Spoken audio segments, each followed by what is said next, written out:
फिलिस्तीन के हक में एक और अच्छी खबर और इसराइल को कहीं ना कहीं एक बड़ा झटका।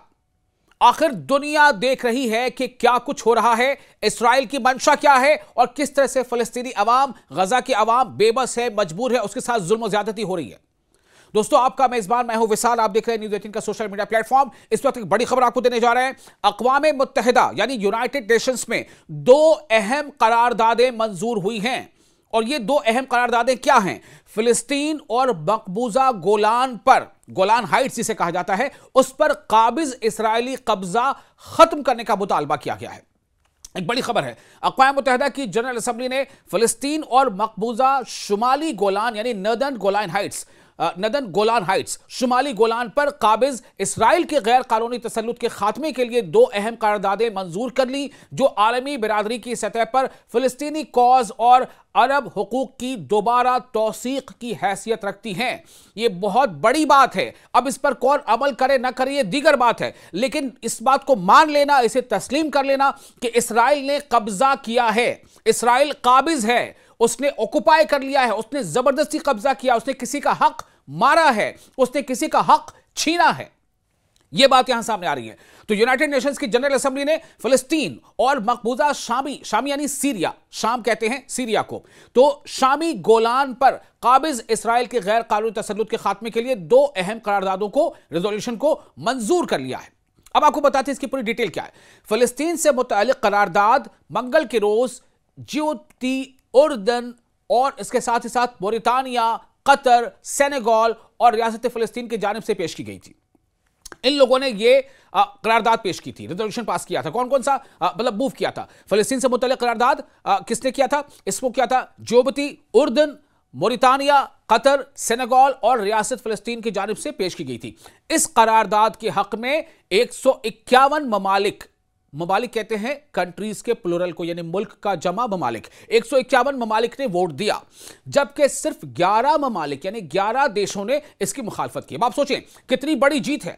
यह एक मोरल विक्ट्री है, यह मोरल विक्ट्री है फिलिस्तीनियों की। इसका मतलब यह है कि दुनिया जानती है, दुनिया में रहने वाले लोग जानते हैं कि चूंकि फिलिस्तीन के साथ लगातार जुल्म हो रहा है, बर्बरियत हो रही है, इसलिए हर ज्यादातर मुल्कों में जो आम लोग हैं, जो कॉमन मैन है, वो सड़कों पर आ गए। उन्होंने अपनी हुकूमतों पर दबाव बनाया। इसका नतीजा यह है कि हुकूमतों ने इस तरह का फैसला दिया है। फिलिस्तीन से मुतल्लिक करारदाद जो रेजोल्यूशन था, उसे जिबूती, उर्दन, मोरितानिया, कतर, सेनेगल और रियासत फिलिस्तीन की जानिब से पेश किया गया था। और इस करारदाद, इस रेजोल्यूशन के हक में, इसके पक्ष में 151 ममालिक ने वोट दिया। अब आप सोचें, जो मुल्क होते हैं, जो देश होता है, वो देश क्या है? देश दरअसल नागरिकों से ही तो चलता है ना। तो इसका मतलब क्या है कि 151 मुल्कों, 151 देशों के लोग भी ये जान रहे हैं कि फिलिस्तीन के साथ जुल्म हो रहा है और जालिम कौन है? इसराइल। ये उनके इस वोट से पता चलता है। तो उन्होंने माना, 151 देशों ने इसके हक में वोट दिया, फिलिस्तीन के हक में वोट दिया और इसराइल के कब्जे के खिलाफ वोट दिया, जबकि सिर्फ 11 मुल्कों ने, सिर्फ 11 देशों ने इसकी मुखालफत की, जिनमें काबिज इसराइल और अमेरिका सबसे नुमाया है। अब आप सोचें, हर बार जब ऐसी कोई बात सामने आती है तो उसमें अमेरिका इसराइल के साथ खड़ा नजर आता है। यहां भी 151 देश एक तरफ हैं, वो इसराइल के खिलाफ, इसराइल के कब्जे के खिलाफ हैं, फिलिस्तीनियों के हक में हैं, लेकिन इसराइल के साथ साथ अमेरिका उसके साथ खड़ा नजर आता है और अमेरिका उन 151 देशों से अलग है। क्यों? क्या इसका मतलब यह है? क्या यह एक तरह से अमेरिका दिखाना चाहता है, दर्शाना चाहता है, बताना चाहता है कि वो चूंकि ताकतवर मुल्क है तो वो जो चाहेगा वही होगा? अमेरिका सबसे नुमाया इसमें नाम है। जो 11 देश जो इसके खिलाफ गए वो कौन है? इसराइल और अमेरिका उसमें शामिल है। अब आपको आगे बताते हैं, इन दोनों ने दरअसल इसमें हिस्सा ही नहीं लिया, यानी ऐसा नहीं है कि उसके खिलाफ वोट की। तो पूरी बातों को बता रहे हैं कि जो इस करारदाद के हक में, यानी कि जो फिलिस्तीन पर कब्जा है, उस इसराइली कब्जे को, फिलिस्तीन पर इसराइली कब्जे को खत्म किया जाए, उसे कब्जा माना गया, उसको हटाने की कोशिश की गई, उसको हटाने के हक में रेजोल्यूशन पास कराया गया। इस करारदाद के हक में 151 ममालिक ने वोट दिया, जबकि सिर्फ 11 ममालिक ने इसकी मुखालफत की, जिनमें काबिज इसराइल और अमेरिका सबसे नुमाया हैं। तो 151 ममालिक ने वोट दिया, जबकि सिर्फ 11 ममालिक ने इसकी मुखालफत की, जिनमें काबिज इसराइल और अमेरिका सबसे नुमाया नाम है। मजीद 11 मुल्कों ने वोटिंग में हिस्सा नहीं लिया। 151 ने हक में वोट दिया इसके पक्ष में, 11 मुल्कों ने इसके खिलाफ वोट दिया और 11 मुल्क ऐसे थे जो वोटिंग में उन्होंने हिस्सा ही नहीं लिया। अब आपको बताते हैं, चूंकि ये रेजोल्यूशन पास हो गया यह करारदाद मंजूर कर ली गई, चूंकि इसके हक में वोट ज्यादा है। तो मंजूर शुदा करारदाद अक़वाम मुत्तहिदा यानी यूनाइटेड नेशंस की फ़लस्तीनी मसले के हवाले से जिम्मेदारी का इरादा करती है और मुतालबा करती है कि काबिज इसराइल 1967 के बाद कब्जे में ली गई तमाम फ़लस्तीनी सरजमीन से हट जाए। साथ ही यह करारदाद दो रियासती हल की भी हिमायत करती है। इसी दो रियासती हल की तरफ अभी हाल ही में पॉप लियो ने भी यह कहा था कि दो रियासती हल ही एक वाहिद रास्ता है मुकम्मल अमन शांति का। अब आपको बता दें कि जनरल असेंबली, यूनाइटेड नेशंस की जो जनरल असेंबली है, उसने दूसरी करारदाद भी मंजूर की जो मिस्र ने पेश की थी। किसने पेश की थी? मिस्र यानी इजिप्ट ने। यह करारदाद काबिज इसराइल से मुतालबा करती है कि वो शामी गोलान की मुकम्मल तौर पर गैर कानूनी और नाजायज कब्जा शुदा सरजमीन से पीछे हट जाए। शामी यानी सीरिया के गोलान हाइट्स पर जो इसराइल का कब्जा है, इस करारदाद में यह बात सामने आ गई कि जो ज्यादातर मुल्क वो चाहते हैं कि इसराइल उस कब्जे को भी छोड़ दे और पीछे हट जाए और गोलान के इंजमाम के बैनुल अक़वामी कानून की सरी खिलाफ वर्जी करार देती है इस करारदाद में। अब इस रेजोल्यूशन के हक में कितने वोट पड़े, मुखालफत पे कितने पड़े, ये आपको बताता हूं। ये जो रेजोल्यूशन था जिसमें सीरिया के गोलान हाइट्स पर इसराइली कब्जे को कब्जा मानते हुए उसे वहां से हटने के हक में जो वोटिंग हुई है वो हुई है 123 मुल्कों ने, जी हां 123 मुल्कों ने यह माना कि सीरिया के गोलान पर इसराइल का कब्जा है जो गैर कानूनी है और इसराइल को पीछे हटना चाहिए। जबकि 7 मुल्कों ने इसकी मुखालफत की। मुखालफत यानी विरोध करने वाले मुल्क कितने हैं, देश कितने हैं? सिर्फ 7। और इसके पक्ष में कितने हैं? 123 मुल्क। दुनिया के 123 मुल्क इसके पक्ष में हैं कि इसराइल का कब्जा गैर कानूनी है और इसराइल को अपना कब्जा खत्म कर लेना चाहिए, इसराइल को सीरिया के गोलान से पीछे हट जाना चाहिए।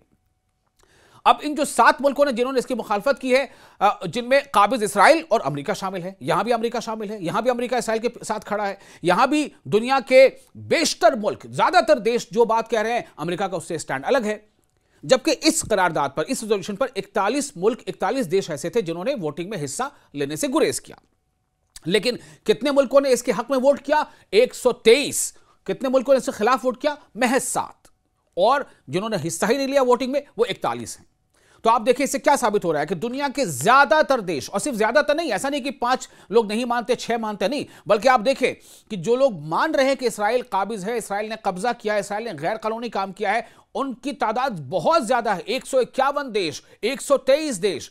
और जो नहीं मान रहे, जो इसके खिलाफ हैं, वो सिर्फ 7 हैं या 11 हैं।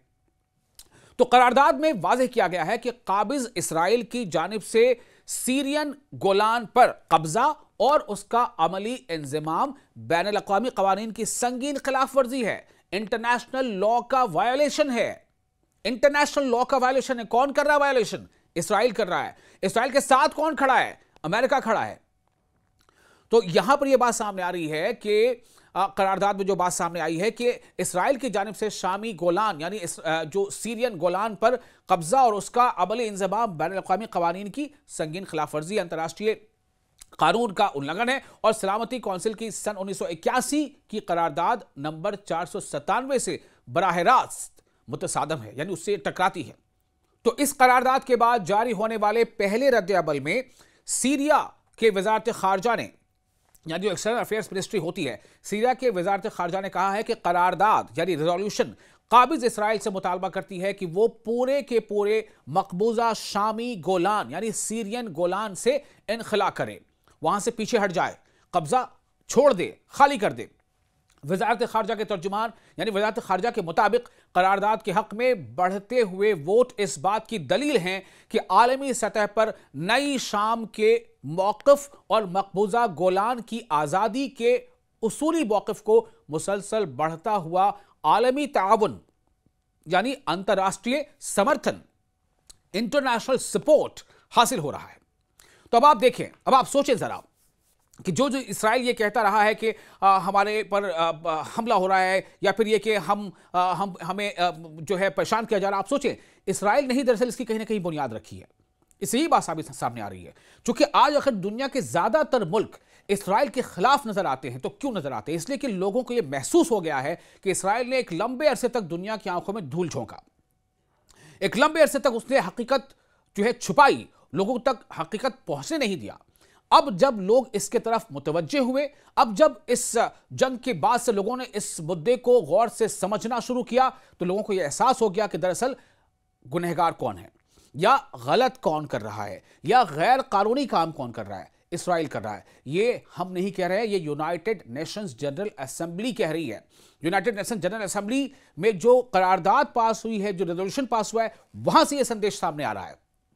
लेकिन सबसे बड़ी बात यही है, कहते हैं ना कि जिसकी लाठी उसकी भैंस। अब आप सोचें, क्या यह माना जाए कि भाई आप गलत पे गलत करते जा रहे हो, आप इंटरनेशनल लॉ के वायलेशन करते जा रहे हो, लेकिन चूंकि अगर आपके पास ताकत है तो आप सब कुछ करते रहोगे, और जिसके पास जो थोड़ा कमजोर है वो सिर्फ ये मजबूर होगा कि वो आपके जुल्म को सहे, वो अपने आपके जुल्म के खिलाफ खुद को खड़ा करने की जद्दोजहद भी ना करे, उसके खिलाफ वो अपने डिफेंस पे वो खड़े भी ना हो, अपने डिफेंस पे वो आप पर जो है वार भी ना करे। तो लगातार इस्राएल की ऐसी हरकतों को साथ किसका मिल रहा है? अमेरिका का। आपने देखा कि 151 मुल्क जहां फलस्तीन पर कब्जे के खिलाफ हैं, इस्राएल के खिलाफ हैं, लेकिन वहां पर इस्राएल के साथ खड़ा कौन है? अमेरिका। आपने देखा कि 123 मुल्क जहां सीरिया के गोलान पर इस्राएली गैर कानूनी कब्जे के खिलाफ हैं, वहां इस्राएल के साथ कौन खड़ा है? अमेरिका। अब आप समझे कि दरअसल हो क्या रहा है।